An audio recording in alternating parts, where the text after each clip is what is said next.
দেখো তোমরা যারা উচ্চ মাধ্যমিক অর্থাৎ দ্বাদশ শ্রেণীতে ফাইনাল পরীক্ষা দিতে চলছো, সেই ফাইনাল পরীক্ষা অর্থাৎ থার্ড সেমিস্টার, এই থার্ড সেমিস্টারের জন্য তোমাদের রয়েছে এডুকেশন শিক্ষা বিজ্ঞান 2026 এবং 27 সেশনের জন্য তোমাদের সাজেশন এমসিকিউ উত্তর সহ তোমাদের সম্মুখে আমি উপস্থাপন করতে চলেছি।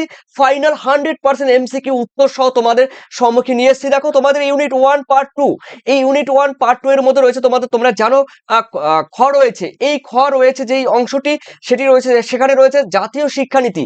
এই জাতীয় শিক্ষানীতি থেকে কিন্তু এর আগে ভিডিও দেখেছি, তো এটি রয়েছে দেখো শিক্ষা বিজ্ঞানের ক্ষেত্রে তোমাদের বিশেষ করে এটি রয়েছে কিন্তু পার্ট 2। তোমরা দেখতেই পারছো যে জাতীয় শিক্ষানীতি 1986 ও 2020 সালের গুরুত্বপূর্ণ যে বৈশিষ্ট্যগুলো রয়েছে সেই ভিডিও কিন্তু এর আগেও দিয়েছি পার্ট 1, আর আজকে কিন্তু এই মুহূর্তে তোমাদের পার্ট 2 কিন্তু উপস্থাপন করতে চলেছি। তোমরা হেডলাইনে দেখতেই পাচ্ছ যে 100টি এক লাইনের অর্থাৎ এমসিকিউ প্রশ্ন এবং উত্তর সেমিস্টার দেখো 3 তে রয়েছে, স্পেশাল রয়েছে তোমাদের জন্য। প্রথম কোয়েশ্চেন রয়েছে দেখো, জাতীয় শিক্ষানীতি 1986 এর মূল ভিত্তি ছিল কোন কমিটি রিপোর্টে? খুব গুরুত্বপূর্ণ একটি কোয়েশ্চেন, কিন্তু তোমাদের কাছে আনকমন। দেখো এটি কিন্তু হবে উত্তর কিন্তু হবে চ্যালেঞ্জ অফ এডুকেশন, অর্থাৎ C is the correct answer. অর্থাৎ জাতীয় যে শিক্ষানীতি 1986 এর মূল ভিত্তি কোন কমিটি রিপোর্টে রয়েছে? দেখো রয়েছে চ্যালেঞ্জ অফ এডুকেশন।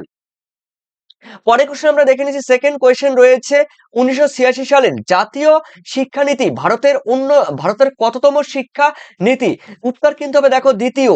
ঠিক আছে, উত্তর কিন্তু হবে দ্বিতীয়, অর্থাৎ B is the correct answer. Third question রয়েছে এনপি। এই এনপি এর ফুল ফর্ম বলেছি, তোমরা যদি পারো অবশ্যই আমাকে কমেন্ট সেকশনে জানাও এনপিই এর ফুল ফর্ম কি। এরপরে রয়েছে 1986 এর প্রধান লক্ষ্য কি ছিল এই এনপি এর? দেখো উত্তর কিন্তু হবে শিক্ষার আধুনিকরণ, অর্থাৎ তোমাদের এই ইজ দ্য কারেক্ট আনসার, শিক্ষার আধুনিকরণ। এরপরে রয়েছে তোমাদের দেখো চারে রয়েছে অপারেশন ব্ল্যাকবোর্ড কর্মসূচির কথা কোন শিক্ষানীতিতে বলা হয়েছে? খুবই গুরুত্বপূর্ণ এবং ভিভিআই কোশ্চেন পরীক্ষায় থাকবে 1986 সালে, অর্থাৎ B is the correct answer. এরপরে রয়েছে দেখো অপারেশন ব্ল্যাকবোর্ড কোন স্তরের শিক্ষার উন্নতির জন্য বলা হয়েছে? দেখো প্রাথমিক শিক্ষার উন্নতির জন্য বলা হয়েছে অপারেশন ব্ল্যাকবোর্ড। ওকে, চলো রয়েছে তোমাদের 6 রয়েছে অপারেশন ব্ল্যাকবোর্ড ন্যূনতম কয়জন শিক্ষকের কথা বলা হয়েছে? দেখো অপারেশন ব্ল্যাকবোর্ডে ন্যূনতম 2 জন শিক্ষকের কথা কিন্তু বলা হয়েছে, B is the correct answer. এরপরে রয়েছে তোমাদের সাথে রয়েছে গ্রামীণ প্রতিভাবান শিক্ষার্থীদের জন্য কোন বিদ্যালয় প্রতিষ্ঠার সুপারিশ করা হয়েছিল? উত্তর কিন্তু হবে নবোদয়। দেখো নবোদয় কিন্তু এখনো কিন্তু চালু রয়েছে। এটি কিন্তু গ্রামীণ শিক্ষার্থীদের জন্য, বিশেষ করে প্রতিভাবান যে সমস্ত শিক্ষার্থীরা রয়েছে তাদের শিক্ষার দানের জন্য কিন্তু এই ধরনের নবোদয় বিদ্যালয় কিন্তু প্রতিষ্ঠিত হয়েছে। এরপরে রয়েছে তোমাদের 8-এ নবোদয় বিদ্যালয় কোন শ্রেণী থেকে শুরু? দেখো নবোদয় বিদ্যালয় কিন্তু শুরু হয় কিন্তু ষষ্ঠ শ্রেণী থেকে, অর্থাৎ ক্লাস 6 থেকে কিন্তু শুরু হয়। ওকে, এরপরে রয়েছে দেখো তোমাদের 9-এ বলা হয়েছে নবোদয় বিদ্যালয়গুলি কত শতাংশ আসন গ্রামীণ শিশুদের জন্য সংরক্ষিত থাকে? দেখো উত্তর কিন্তু হবে 75% কিন্তু গ্রামীণ শিক্ষার্থীদের জন্য কিন্তু সুরক্ষিত থাকে, বাকি পার্সেন্ট কিন্তু অন্যান্য শহর, নগর বা পৌরসভার। উচ্চ মাধ্যমিক 2027 শিক্ষা বিজ্ঞান থার্ড সেমিস্টারের জন্য ফাইনাল সাজেশন পিডিএফ খুঁজছো? তাহলে তোমাদের জন্য নিয়ে এলো টার্গেট একাডেমি পাবলিশার। এই পিডিএফে থাকছে প্রত্যেক ইউনিট থেকে বাছাই করা এমসিকিউ, প্রশ্ন উত্তর, গুরুত্বপূর্ণ সাজেশন, পরীক্ষার জন্য লাস্ট মিনিট প্রস্তুতি। যারা কম সময় ভালো রিভিশন করতে চাও তাদের জন্য এমসিকিউ হতে পারে সেরা support. HS 2027 semester final MCQ PDF এখনই সংগ্রহ করো। আরো আপডেটের চ্যানেলটি সাবস্ক্রাইব করে রাখো। এরপরে রয়েছে 10-এ জেলা স্তরের প্রাথমিক শিক্ষকের প্রশিক্ষণের জন্য কোন সংস্থা গঠিত হয়? উত্তর কিন্তু হবে ডায়েট। ঠিক আছে, উত্তর কিন্তু হবে ডায়েট। এই ডায়েটের কিন্তু ফুল ফর্ম বিগত ভিডিওতে বলেছি, তোমরা কিন্তু জানাবে। আর জানানোর থেকে বড় কথা, দেখো অবশ্যই তোমাদের বলে দিচ্ছি পরের কোয়েশ্চেনে ডায়েটের পূর্ণ রূপ কি। দেখো district institute of education and training. ঠিক আছে, ডায়েটের ফুল ফর্ম ডিতে ডিস্ট্রিক্ট, আইতে দেখো ইনস্টিটিউট আর অফ এডুকেশন, তারপরে রয়েছে অ্যান্ড ট্রেনিং। তোমরা অ্যান্ড মানে এডুকেশনের পরে কিন্তু অ্যান্ড কথাটি বসাবে, তারপরে ট্রেনিং কথাটি লিখবে। এরপরে রয়েছে দেখো তোমাদের এনপি 1986 অনুসারে দেশব্যাপী সাধারণত শিক্ষা কাঠামো কি ছিল? দেখো 1986 সালের কথা বলা হয়েছে কিন্তু, এই দেখো সালটি মনে রাখবে 10+2+3 অনুসারে কিন্তু শিক্ষার কাঠামোর কথা বলা হয়েছিল, যদিও বর্তমানে পরিবর্তন হয়েছে। 1986 সালের শিক্ষানীতিতে কোন প্রতিবন্ধীদের সাধারণ বিদ্যালয়ে পড়ার সুপারিশ করা হয়েছে? মৃদু প্রতিবন্ধী, ঠিক আছে, যারা কম প্রতিবন্ধী রয়েছে তাদের তাদের কথা কিন্তু বলা হয়েছে, তাদের সুপারিশ করার কথা বলা হয়েছে। মুক্ত বিদ্যালয়, ওপেন মানে বিদ্যালয়, ঠিক আছে, তো এই মুক্ত বিদ্যালয় বা ওপেন স্কুল যে রয়েছে কিংবা ও দূরশিক্ষার প্রসারে 1986 এর নীতি কোন সংস্থাকে শক্তিশালী করতে বলা হয়? উত্তর কিন্তু দেওয়া হয় ইগনু, ঠিক আছে, IGNOU, Indira Gandhi National Open University, Indira Gandhi National Open University, IGNOU. ইগনুর ফুল ফর্ম অবশ্যই পড়বে, পরীক্ষা কিন্তু দেয়। জাতীয় শিক্ষা নীতি 1986 পর্যালোচনা করার জন্য 1990 সালে কোন কমিটি গঠিত হয়? উত্তর কিন্তু হবে রামমূর্তি কমিটি, অর্থাৎ A is the correct answer, Ramamurthy committee. এরপরে 16তে রয়েছে দেখো 1992 সালের সংশোধিত শিক্ষা নীতি কি নামে পরিচিত? উত্তর কিন্তু হবে প্রোগ্রাম অফ অ্যাকশন, ঠিক আছে, POA, প্রোগ্রাম, পিতে প্রোগ্রাম, ওতে অফ, এতে অ্যাকশন, মাথায় রাখবে, প্রোগ্রাম অফ অ্যাকশন। এরপর দেখো তোমাদের বলে দিচ্ছি 12 ক্লাসে তোমাদের education 3rd semester total MCQ তোমাদের থাকছে, আর এই PDF তোমরা পাবে। কারা পাবে এই PDF? দেখো তোমরা তো ইউটিউব থেকে দেখেই নিচ্ছ, ঠিক আছে, যারা একটা জায়গায় তোমরা চাইছো PDF সাজানো গোছানো নোটস আকারে, এবং তোমরা যারা 2026 কিংবা 2027 সেশনে তোমরা যারা পরীক্ষা দিতে চলছো, একদম নিউ কারেন্ট তোমাদের জন্য এই PDF, তবে 7890404016 এই নাম্বারে তোমরা কিন্তু হোয়াটসঅ্যাপ করতে পারো। আর যারা পেমেন্ট করবে, দেখো তোমাদের জন্য কিন্তু 95 রুপিস তোমরা কিন্তু পেমেন্ট করলেই কিন্তু এই PDF পেয়ে যাবে। এই PDF এ থাকছে দেখো টোটাল ইউনিট অনুসারে চ্যাপ্টার ওয়াইজ কিন্তু সাজেশন, উত্তর, MCQ, সেই সঙ্গে মডেল কোশ্চেন পেপার আছে, সেই সঙ্গে প্র্যাকটিস সেট রয়েছে, বিগত সালে কোন কোশ্চেনে পরীক্ষা হয়েছে সেগুলো কিন্তু তোমাদের এই PDF এর মধ্যে থাকবে। আর তোমরা কিন্তু 9062386679 এই নাম্বারে কিন্তু তোমরা পেমেন্ট করবে। ওকে, মাত্র তোমাদের জন্য রেখেছি 95 রুপিস, মানে 95 টাকা। যারা নেবে অবশ্যই আমাকে কমেন্ট করবে, কিংবা তোমরা হোয়াটসঅ্যাপে জানতে পারো। এরপরে জনার্দন রেড্ডি কমিটি কোন সালে তাদের রিপোর্ট পেশ করে? 1992 সালে তাদের রিপোর্ট কিন্তু পেশ করে, 1992 তাদের রিপোর্ট পেশ করে। এরপরে 18তে রয়েছে দেখো প্রোগ্রাম অফ অ্যাকশন। দেখো 1992 সালে কতগুলি কার্যনির্বাহী অধ্যায় বা পরিচ্ছেদ ছিল? উত্তর কিন্তু হবে 24টি। ওকে, অর্থাৎ B is the correct answer. এরপরে দেখে নিচ্ছি 19 বলা হয়েছে অপারেশন ব্ল্যাকবোর্ড প্রকল্পকে উচ্চ প্রাথমিক স্তরে বিস্তৃতি করার সুপারিশ করে কোন কমিটি? উত্তর কিন্তু হবে এই যে দেখো রয়েছে প্রোগ্রাম অফ অ্যাকশন কমিটি, 1992 সালে। এরপরে রয়েছে দেখো তোমাদের পরের কোশ্চেন রয়েছে 20তে, পোয়া প্রোগ্রাম অফ অ্যাকশন। এই পোয়া 1992 সাল অনুসারে প্রতিটি নবোদয় বিদ্যালয়ে কাদের জন্য বিশেষ সংরক্ষণের কথা বলা হয়েছে? দেখো ছাত্রীদের জন্য, ঠিক আছে, ছাত্রীদের জন্য কিন্তু বিশেষ করে সংরক্ষণের কথা বলা হয়েছে।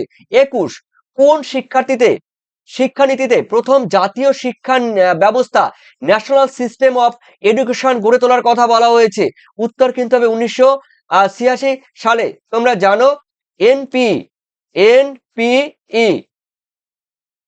ওকে, এরপরে রয়েছে দেখো তোমাদের 1986 সালের শিক্ষানীতিতে পেশ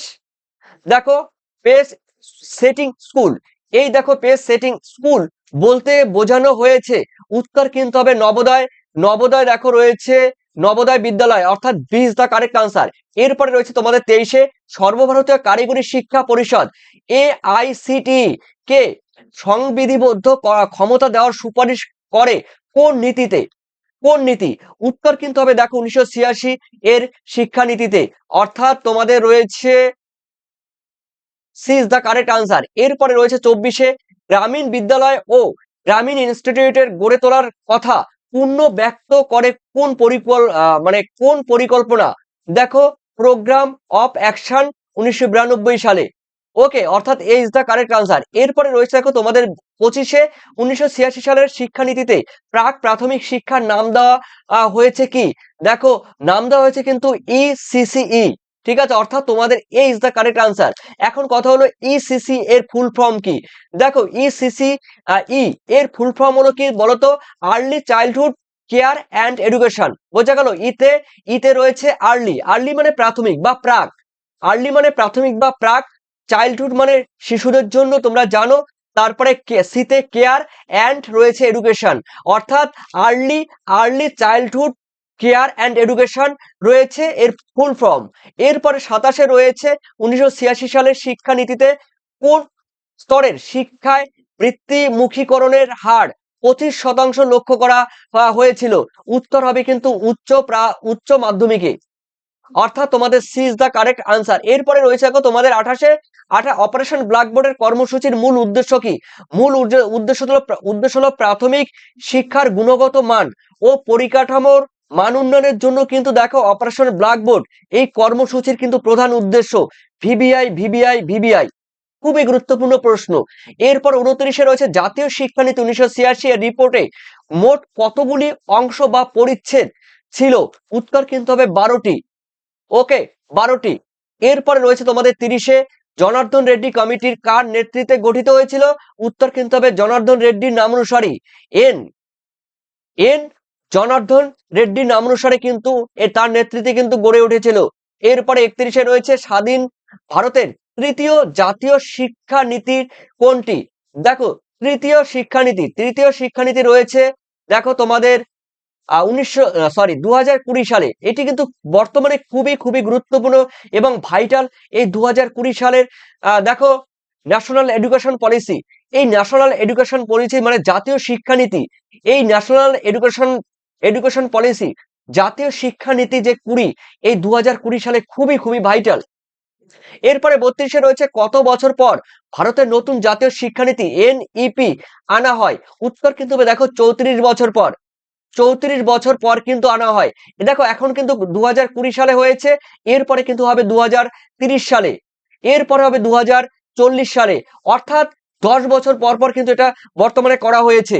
এরপরে রয়েছে এনইপি 2020 খসড়া কমিটি ড্রাফটিং কমিটির সভাপতি কে ছিলেন? উত্তর কিন্তু হবে দেখো ডক্টর কে কস্তুরী রঙ্গন, ডক্টর কে কস্তুরী রঙ্গন, অর্থাৎ তোমাদের এ ইজ দ্য কারেক্ট আনসার। এরপরে রয়েছে দেখো তোমাদের 34-এ রয়েছে ডক্টর কে কস্তুরী রঙ্গন ভারতের কোন সংস্থার প্রাক্তন প্রধান ছিলেন? উত্তর কিন্তু হবে ইসরো। ইসরো বুঝতেই পারছো যে ইন্ডিয়ান স্পেস রিসার্চ অর্গানাইজেশন, আবার বলছি ইন্ডিয়ান স্পেস রিসার্চ অর্গানাইজেশন, এটি কিন্তু বেঙ্গালুরুতে অবস্থিত। এটি কিন্তু আমাদের স্পেস বা মহাকাশ যে গবেষণার সেই একটি কিন্তু বিশেষ করে গুরুত্বপূর্ণ কিন্তু এই সংস্থা রয়েছে আমাদের ইসরো। যত রকেট পাঠায় সমস্ত কিন্তু কাজকর্ম এই ইসরোতে হয়, বেঙ্গালুরুতে। এরপরে রয়েছে দেখো তোমাদের 35-এ এনইপি 2020 কেন্দ্রীয় মন্ত্রিসভা কর্তৃক কত তারিখে অনুমোদিত হয়? উত্তর কিন্তু হবে দেখো 2020 সালে অনুমোদিত হয়, অর্থাৎ তোমাদের কিন্তু দেখো রয়েছে 20 দ্য কারেক্ট আনসার। 36-এ এনইপি 2020 অনুযায়ী স্কুল শিক্ষার নতুন সাংগঠনিক কমিটি কি? উত্তর কিন্তু হবে দেখো প্রথমেই বলেছিলাম চেঞ্জ হয়েছে, দেখো 2020 সাল অনুসারে কিন্তু হয়েছে 5+3+3+4। ওকে, এটি রয়েছে ইন্টিগ্রেটেড কোর্স উচ্চ মাধ্যমিকের পরে। এরপরে রয়েছে দেখো তোমাদের 37-এ রয়েছে 37, এরপরে 37-এ রয়েছে দেখো নতুন কাঠামোর প্রথম 5 বছরকে কি স্তর বলা হয়? উত্তর কিন্তু ফাউন্ডেশন স্তর বলা হয়, অর্থাৎ তোমাদের 20 দ্য কারেক্ট আনসার ফাউন্ডেশন স্তর। এরপরে রয়েছে 38-এ ফাউন্ডেশন স্টেজের, দেখো এই যে ফাউন্ডেশন স্টেজের অন্তর্ভুক্ত শিশুদের বয়স সীমা কত? দেখো বয়স সীমা কিন্তু হবে 3 থেকে 8 বছর। কত বললাম? 3 থেকে 8 বছর। ওকে, অর্থাৎ 20 দ্য কারেক্ট আনসার। এরপরে রয়েছে 39-এ রয়েছে দেখো তোমাদের ফাউন্ডেশন স্টেজে স্কুলের প্রথম 2 বছর কোন শ্রেণীর অন্তর্ভুক্ত? ফাউন্ডেশন স্টেজের 2 বছরের, দেখো উত্তর কিন্তু হবে প্রথম শ্রেণী আর রয়েছে দ্বিতীয় শ্রেণী। এরপরে রয়েছে দেখো দেখো প্রিপারেটরি স্টেজ, এই প্রিপারেটরি স্টেজের সময়কাল কত বছর? উত্তর কিন্তু হবে 3 বছর, 3 ইয়ার্স। ওকে, অর্থাৎ 20 দ্য কারেক্ট আনসার। এরপরে 41-এ রয়েছে প্রিপারেটরি। এই প্রিপারেটরি স্টেজের অন্তর্ভুক্ত শ্রেণীগুলি হলো কোনগুলো? দেখো, তৃতীয় এবং পঞ্চম শ্রেণী। এরপরে হচ্ছে দেখো মিডল স্টেজ। এই যে মিডল স্টেজ, এই মিডল স্টেজ এর সময়কাল কোন কোন শ্রেণী নিয়ে গঠিত হয়? উত্তর কিন্তু হবে দেখো অষ্টম, অর্থাৎ 8। এরপরে রয়েছে তোমাদের 43-এ রয়েছে দেখো সেকেন্ডারি স্টেজ। দেখো এই সেকেন্ডারি স্টেজে কত বছরের শিক্ষাকাল? দেখো সেকেন্ডারি স্টেজে কিন্তু শিক্ষাকালের বছর কিন্তু এখন রয়েছে কত? 4 বছর। দেখো উত্তর দেখে নাও, সেকেন্ডারি স্টেজের 4 বছর। এরপরে রয়েছে সেকেন্ডারি স্টেজের অন্তর্ভুক্ত শ্রেণীগুলি হলো কি? দেখো উত্তর কিন্তু হবে নবম থেকে, দেখো রয়েছে অন্তর্ভুক্ত নবম থেকে দ্বাদশ। ওকে, তার মানে 9, 10, 11 ও 12 কত হয়? দেখো 4 বছর। ওকে, এরপরে রয়েছে তোমাদের 45-এ নতুন শিক্ষানীতি অনুযায়ী বোর্ড পরীক্ষা ক্লাস 10 এবং 12 শ্রেণী কেমন হবে? দেখো উত্তর কিন্তু হবে বছরে 2 বার বা সেমিস্টার ভিত্তিক ও সহজ। ঠিক আছে, বিশেষ করে এমসিকিউ তো থাকে সেমিস্টার ভিত্তিক। তোমরা জানো যে তোমাদের 11 ক্লাসে ফার্স্ট সেমিস্টারে থাকে এমসিকিউ 11 ক্লাসে, ঠিক আছে। 12 ক্লাসে তোমাদের থাকবে থার্ড সেমিস্টারে এমসিকিউ, আর বাকি কিন্তু রয়েছে তোমাদের কিন্তু ব্রড কোশ্চেন। তো সেটাই বলা হয়েছে। 46-এ রয়েছে কোন শ্রেণী থেকে বৃত্তিমূলক শিক্ষা ভোকেশনাল এডুকেশন বা কোডিং শুরু হবে? দেখো উত্তর কিন্তু হবে 6ষ্ঠ শ্রেণী থেকে। এই কোশ্চেনটি আগেও কিন্তু একবার বলেছিলাম, মনে করে দেখো। 47 শিক্ষার্থীদের প্রগতির মূল্যায়নের জন্য তৈরি হয় নতুন জাতীয় মূল্যায়ন কেন্দ্রের নাম কি? উত্তর কিন্তু হবে দেখো তোমাদের, দেখো PARAKH, ঠিক আছে, প্যারাক। ওকে, প্যারাক, ঠিক আছে। তো দেখো এটি কিন্তু উত্তর হবে, এ ইজ দ্য কারেক্ট আনসার। এরপরে রয়েছে দেখো তোমাদের এই যে প্যারাক, ঠিক আছে, এই প্যারাকের পূর্ণ রূপের এ, এই যে এ অক্ষরটি কি নির্দেশ করে? দেখো এ অক্ষরটি কিন্তু অ্যাসেসমেন্ট, ঠিক আছে, অ্যাসেসমেন্ট এই কথাটি কিন্তু নির্দেশ করে। ওকে, মূল্যায়ন এই কথাটি কিন্তু নির্দেশ করে অ্যাসেসমেন্ট। এরপরে রয়েছে দেখো তোমাদের পরে 49-এ রয়েছে দেখো অন্তত কোন শ্রেণী পর্যন্ত মাতৃভাষা বা আঞ্চলিক যে ভাষা রয়েছে সেই ভাষায় শিক্ষাদানের সুপারিশ করার কথা বলা হয়েছে। 5ম শ্রেণী, ঠিক আছে, উত্তর কিন্তু হবে 5ম শ্রেণী। খুবই গুরুত্বপূর্ণ এবং ভিভিআই কোশ্চেন এটি। এরপরে তোমাদের রয়েছে দেখো তোমাদের 50-এ রয়েছে উচ্চশিক্ষার ক্ষেত্রে ইউজিসি ইউনিভার্সিটি গ্র্যান্ড কমিশন কিংবা অল ইন্ডিয়া রয়েছে দেখো কাউন্সিল অফ দেখো টিচিং এডুকেশন। তোমরা একটু বলে দেবে দেখো এটা হবে কিনা টিচিং না ট্রেনিং এডুকেশন। তো এর বদলে কোন একক নিয়ামক সংস্থা তৈরি করা হচ্ছে? উত্তর কিন্তু হবে ACCI, ঠিক আছে, ACCI। তো ওকে, অর্থাৎ A is the correct answer. তবে তোমাদের বলে দিচ্ছি, তোমাদের প্রথম থেকে বলে দিচ্ছি, দেখো তোমরা যারা পিডিএফ নেবে অবশ্যই তোমরা কিন্তু 12 ক্লাসের জন্য এডুকেশন শিক্ষা বিজ্ঞান থার্ড সেমিস্টার, ওকে, এমসিকিউ একদম ফাইনাল পরীক্ষার জন্য সাজেশন আনসার কিন্তু তোমাদের আমি করে দিয়েছি। যারা নেবে এই নাম্বারে হোয়াটসঅ্যাপ, এই নাম্বারে তোমাদের পেমেন্ট করবে একদম। তোমরা কিন্তু পুরো পিডিএফ, এরকম পিডিএফ তোমরা, এটি হলো ফ্রন্ট পেজ। বাকি ইউনিট চ্যাপ্টার গুলো তোমরা একদম পিডিএফ আকারে তোমরা কিন্তু হোয়াটসঅ্যাপে পেয়ে যাবে। তোমরা যোগাযোগ করবে, জেরক্স করে নিতে পারবে, ডাউনলোড করে নিতে পারবে, ঠিক আছে। পরীক্ষার সময় সম্পূর্ণ তোমরা কমন পেয়ে যাবে, টেনশনের কোনো কারণ নেই। আর অবশ্যই পরবর্তী ভিডিও দেখার জন্য তোমরা জুড়ে থাকো। আর এর আগে যে ভিডিওগুলো দিয়েছি সেগুলো কিন্তু ডেসক্রিপশন লিংক কিংবা প্লেলিস্ট থেকে কিন্তু দেখে আসতে পারো। পরবর্তী ভিডিওগুলো এইভাবে আমি তোমাদের পরপর দিয়ে যাচ্ছি। তো অবশ্যই ভালো থেকো, সুস্থ থেকো, পড়াশোনা চালিয়ে যাও। Thank you. উচ্চ মাধ্যমিক 2027 শিক্ষা বিজ্ঞান থার্ড সেমিস্টারের জন্য ফাইনাল সাজেশন পিডিএফ খুঁজছো? তাহলে তোমাদের জন্য নিয়ে এলো টার্গেট একাডেমি পাবলিশার। এই পিডিএফে থাকছে প্রত্যেক ইউনিট থেকে বাছাই করা এমসিকিউ, প্রশ্ন উত্তর, গুরুত্বপূর্ণ সাজেশন। পরীক্ষার জন্য লাস্ট মিনিট প্রস্তুতি। যারা কম সময় ভালো রিভিশন করতে চাও তাদের জন্য এমসিকিউ হতে পারে সেরা support. HS 2027 semester final MCQ PDF এখনই সংগ্রহ করো। আরো আপডেটের চ্যানেলটি সাবস্ক্রাইব করে রাখো।